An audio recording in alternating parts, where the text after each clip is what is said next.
what is something that is off limit, something that I shouldn't be asking? Is there anything at all? हाँ, वो है एक जो हमारा केस है, लिकर केस। उस केस के बारे में डिस्कस करने के लिए सुप्रीम कोर्ट ने मना किया है। मुझे मेरी बेल कंडीशंस के अंदर शर्त है कि I will not discuss this case in media और in public. That is only legal obstacle. बाकी आप जो मर्जी पूछ लीजिए। ठीक है सर। सर मेरा पहला सवाल आपसे ये है, और यहाँ मैं एक तरीके से जनता की दलील रख रहा हूँ, एक तरीके से उस न्यूट्रल आदमी की दलील रख रहा हूँ जो आपका पॉलिटिकल करियर शुरू से फॉलो कर रहा है।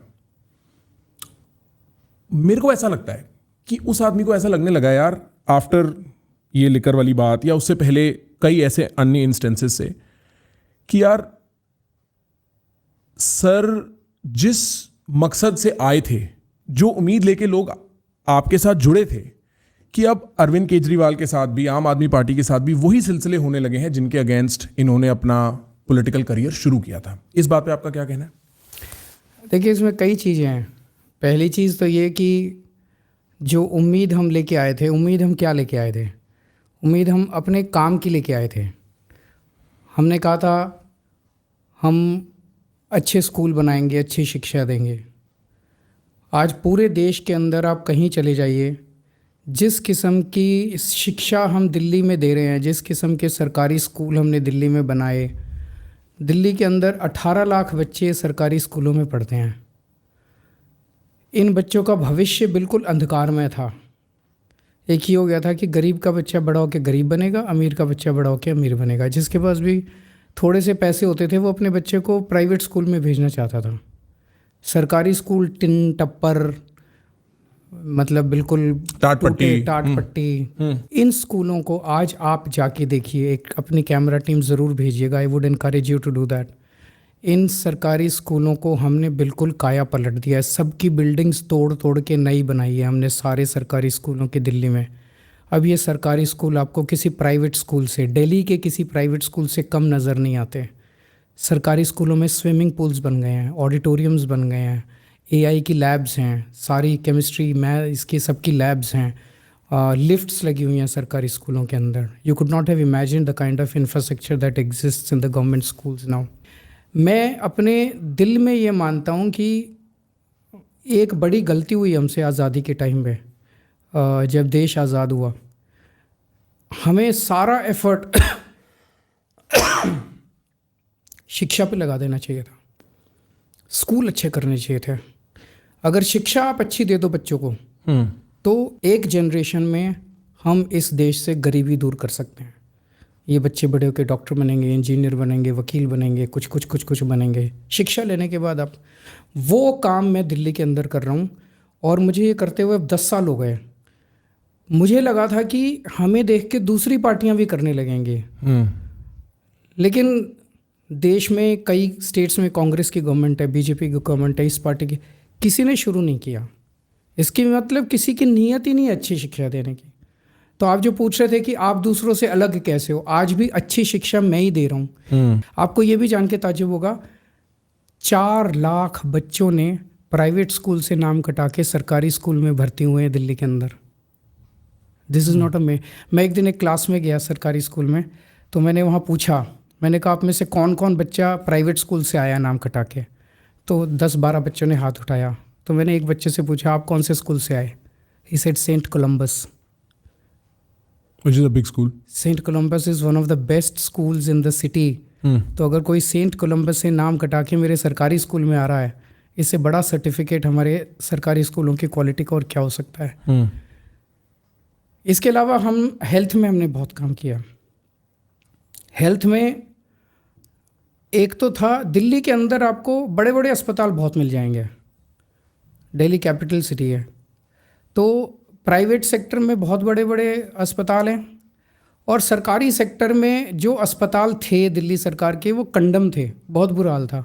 एज़ यूजुअल आपने देखे दूसरे राज्यों में भी सरकारी अस्पतालों में भी दीवारें टूटी रहती हैं, बुरा हाल रहता है। मैं आपको एक एग्जांपल देता हूँ। मैं पहले पॉलिटिक्स में आने के पहले मैं एक्टिविज़म में था, एनजीओ चलाता था, दिल्ली की झुग्गियों में रहता था मैं। तो सुंदर नगरी, नंद नगरी एक एरिया है, वहाँ की झुग्गियों में मैं रहता था, वहीं काम करता था। उसके बगल में एक जीटीबी हॉस्पिटल था। तो GTB hospital, Guru Tegh Bahadur hospital, बुरा हाल था उसका, बुरा हाल था। मैं वहाँ से गरीबों झुग्गी वालों के पेशेंट्स को उस हॉस्पिटल में ले जाया करता था। मतलब आप कि कहीं जाओ कोई दवाई नहीं मिलती थी अंदर, कोई टेस्ट नहीं होता था अंदर, सारी मशीनें ख़राब होती थी। एक्सरे मशीन ख़राब पड़ी है, एमआरआई मशीन ख़राब पड़ी है, सीटी स्कैन ख़राब पड़ा है, सब कुछ डॉक्टर लिख देता था। दवाई बाहर से ले लो, एक्सरे बाहर से करा लो, टेस्ट बाहर से करा लो। और अस्पताल के बाहर ढेर सारी दुकानें होती थीं। उन दुकानों में दवाइयों की दुकानें हैं, एक्सरे की दुकानें हैं, और ये सेटिंग होती थी। वो डॉक्टर कहता था इसी से, तो जो भी डॉक्टर लिखता था उसको अंदर बैक चैनल हो जाता था, बैक चैनल हो जाता था।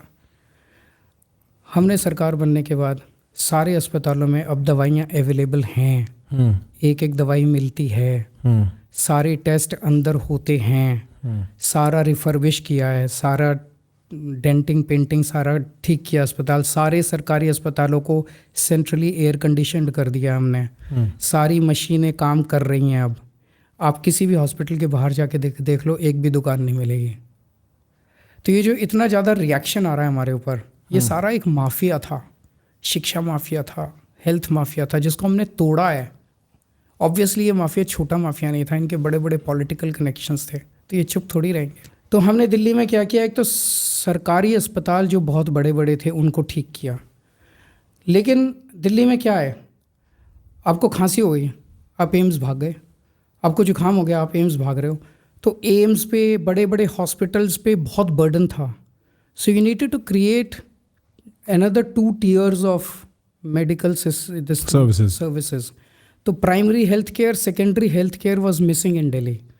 डिस्पेंसरीज थी वो बेकार थी, जो सरकारी डिस्पेंसरीज थी वो तो काम ही नहीं करती थी, वो नॉन एग्जिस्टेंट थी। तो हमने दिल्ली में मोहल्ला क्लिनिक बनाए।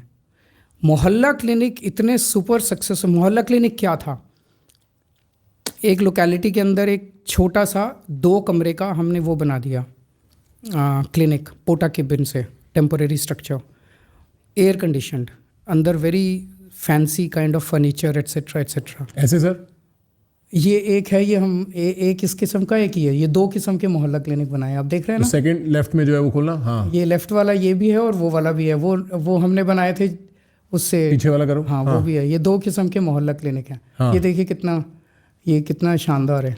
इसके अंदर आप जाइए, बहुत अच्छे बैठने की उसमें, तो उसमें आपको सारी दवाइयाँ बेसिक, आपको खांसी जुकाम बुखार है आप मोहल्ला क्लिनिक जाइए, आप एम्स मत जाइए। Don't clutter crowd the big hospitals. तो वहाँ से भीड़ काफ़ी कम हुई और यहाँ पे लोग अपनी लोकेलिटी के अंदर, दिल्ली में हमने लगभग 532 मोहल्ला क्लिनिक बना दिए हैं हर लोकेलिटी में। अब आप अपनी बेसिक उसके लिए उधर चले जाइए, वहाँ पे आपके डॉक्टर मिलेगा, टेस्ट फ्री होंगे, मेडिसिन्स फ्री होंगी, बेसिक मेडिकल। अगर डॉक्टर को लगेगा आपको ज़्यादा की ज़रूरत है तो हमने नेक्स्ट, तो यहाँ पे इन पेशेंट नहीं है, एडमिशन नहीं होता। नेक्स्ट हमने बनाया पॉलीक्लिनिक्स। पॉलीक्लिनिक्स में 8 किस्म के स्पेशलिस्ट्स बैठते हैं, दैट इज़ नेक्स्ट लेवल। वहाँ पे 8 घंटे का एडमिशन होता है। मान लीजिए किसी को फ्रैक्चर हो गया, उसको एडमिट करके प्लास्टर वगैरह लगा के शाम तक उसको रिलीफ दे देते हैं। तो वहाँ पे गायनी का, पीडियाट्रिक्स का, इस तरह से 8 स्पेशलिटीज़ के डॉक्टर्स वहाँ बैठते हैं, that is a second level. और अगर उससे ज़्यादा बड़ी बीमारी है तो फिर आप टर्शरी लेवल या सुपर स्पेशलिटी हॉस्पिटल में आप जा सकते हो। तो ये सिस्टम हमने दिल्ली में क्रिएट किया है, which is working very well. और अब दिल्ली के अंदर चाहे अमीर हो चाहे गरीब हो, सबको क्वालिटी हेल्थ केयर फ्री मिल रही है। जो सरकारी हॉस्पिटल में, सरकारी सिस्टम में जाता है उसको क्वालिटी हेल्थ केयर मिलती है, फ्री मिलती है। एंड अब दिल्ली में सिस्टम्स भी बहुत अच्छे हो गए हैं, क्राउड बहुत है दिल्ली के हॉस्पिटल्स में, क्राउड बहुत है। और उसका कारण ये है कि आज दिल्ली में सब कुछ फ्री मिल रहा है। आप ऑपरेशन करा लो, ऑपरेशन का सारा खर्च सब कुछ दिल्ली सरकार देती है, आपके कंज्यूमेबल्स भी दिल्ली सरकार देती है, सब कुछ। तो आसपास के स्टेट से भी बहुत भीड़ लग रही है। ये एक चीज़ है जो कि हम हैंडल नहीं कर रहे हैं। We really are at loss. हम कितने हॉस्पिटल बनाएंगे पूरे देश के लिए? हॉस्पिटल तो हम नहीं बना सकते। तीसरा, इलेक्ट्रिसिटी। जब मैं सीएम बना, मेरे को याद है 2014 की गर्मियाँ, 8 से 10 घंटे के पावर कट डेली लगते थे और हज़ारों रुपए के बिल आते थे। इन्वर्टर, जनरेटर कॉमन थे। हमने दिल्ली में आने के बाद पहले 3-4 साल मैंने और सतिंदर जैन जो मेरा पावर मिनिस्टर था, हमने खड़े हो के, जैसे अपने घर में खड़े हो के मकान बनवाते हैं ना, ऐसे खड़े हो के हमने तार बदलवाए हैं, दिल्ली के ट्रांसफार्मर चेंज करवाए हैं, सारा इंफ्रास्ट्रक्चर को स्ट्रेंथन किया है। आज दिल्ली में 24 घंटे बिजली आती है। 2014 में 6500 मेगावाट्स पीक डिमांड होती थी गर्मियों में। 6500 मेगावाट्स के ऊपर सिस्टम ट्रिप कर जाता था और 8-8 घंटे के पावर कट लगते थे। इस बार गर्मियां बहुत पड़ी हैं, आपने याद होगा 50 डिग्री सेंटीग्रेड पहुंच गया था। 8500 मेगावाट्स इस बार पीक डिमांड थी हमारी, और 1 मिनट के लिए बिजली नहीं गई पूरी दिल्ली के अंदर। ऐसा हमने सॉलिड सिस्टम दिल्ली में बिजली का क्रिएट कर दिया है। दिल्ली में बिजली फ्री मिलती है, ऑलमोस्ट 70% लोगों को बिजली फ्री मिलती है। 24 घंटे बिजली मिलती है, फ्री बिजली मिलती है, और बाकी सस्ती मिलती है। जिनको फ्री नहीं मिलती उनको सस्ती बिजली मिलती है। तो ये 3-4 चीज़ें हैं, और भी बहुत सारी चीज़ें आज आपके साथ बात करेंगे। तो कई सारी आपने मेरे से पूछा कि आप अलग कैसे हैं। हम अलग इस तरह से हैं कि जो काम हम कर रहे हैं वो काम आज तक इस देश में ना किसी पार्टी ने किए और ना कोई पार्टी करती हुई नज़र आ रही है। किसी की नीयत ही नहीं है कोई इस तरह के काम करने की। मैं आपकी बात समझ गया, और मैं अभी थोड़ी देर में इस कॉन्वर्सेशन में दिल्ली मॉडल के बारे में बात करूंगा, तो हमें और मौका मिलेगा इन बारों में और डिटेल्स में जाने का। आपने मेरे को कुछ बातें पानी से रिलेटेड भी बताई थी, मैं वो भी ज़रूर पिक करना चाहूँगा। बट मैं एक बार इस क्वेश्चन को थोड़ा और बेटर फ्रेम करता हूँ। मेरे को याद है सर, आपकी रामलीला मैदान वाली जो स्वेरिंग इन सेरेमनी थी ना, मैं वहाँ था, और तब मैं एक CA स्टूडेंट होता था। मैं क्लास से फ्री हुआ था, मेरे को पता लगा कि स्वेरिंग इन सेरेमनी हो रही, मैं वहाँ खड़ा हुआ था, और मेरे को याद है उस जगह का जो उल्लास था उस टाइम पे, जो एंथुजियाज्म था उस मैदान में, वो मतलब उस टाइम 20 साल के प्रखर ने ऐसा कुछ नहीं देखा था। It was mind boggling. वो एंथुजियाज्म का कुछ कारण was your hard stance against corruption for that matter and your representation for the common man. आम आदमी और करप्शन, ये दो बहुत बड़े मुद्दे थे जिससे जो तंग पॉपुलेशन बैठी है ना, कि हमें पता है रिश्वत देनी ही पड़ेगी, वो पॉपुलेशन जो घिसती है, जो पिसती है रोज के उसमें, वो आपके साथ इस सिलसिले में बहुत जुड़े हुए थे। मेरा क्वेश्चन एक स्पेसिफिक एंड पे ये था, एक स्पेसिफिक एंड पे ये जरूर था कि आप अलग कैसे हो, दूसरे स्पेसिफिक एंड पे ये था कि don't you think all these issues around corruption that have been framed against you has somehow आपकी reputation पे hit लिया है उस चीज ने। For instance, एक मेरे को याद है, I think something came up in my research about the CM house being rebuilt, और उस केस में जो numbers that were being thrown around वो एक आम आदमी वाले numbers नहीं है। तो आपको ऐसा लगता है कि आपका बेस इस रीजन की वजह से कुछ नाखुश है, या कुछ political neutrals हैं जो ये बात देख के कहते हैं यार We had a great opportunity? अगर मैं सरकार बनाने के बाद जो इस्टेब्लिश्ड सिस्टम है उसका हिस्सा बन जाता। इस्टेब्लिश्ड सिस्टम क्या है? सत्ता से पैसा, पैसे से सत्ता। जब आप सत्ता में होते हो पैसे कमाओ, और उस पैसे को चुनावों में इस्तेमाल करके फिर से सत्ता में आ जाओ, और फिर से सत्ता में आके फिर पैसे कमाओ। आज दिल्ली में कल से हम ये मुद्दा उठा रहे हैं। दिल्ली में बीजेपी का एक नेता खुलेआम पैसे बांट रहा है वोट लेने के लिए, खुलेआम बांट रहा है। कल सारे टीवी चैनल्स ने उसको दिखाया पैसे बांटते हुए, उसने कबूल किया टीवी चैनल्स में, फिर भी बांट रहा है। आज उसे पुलिस प्रोटेक्शन दे दी गई है, और वो पुलिस प्रोटेक्शन है, पुलिस एक एक का देख के उसके घर भेज रही है पैसे लेने के लिए। आज वो पुलिस प्रोटेक्शन में पैसे बांट रहा है। तो मतलब आप पैसा कमाइए, फिर पैसा बांटिए, और फिर पैसे से वोट खरीदिए। अगर मैं इस सिस्टम का हिस्सा बन जाता, प्रखर कोई प्रॉब्लम नहीं थी, मेरे ऊपर कोई केस नहीं होता, मुझे कोई जेल नहीं जाना पड़ता, थोड़े बहुत पैसे जो कमाता मैं ऊपर बांट दे देता।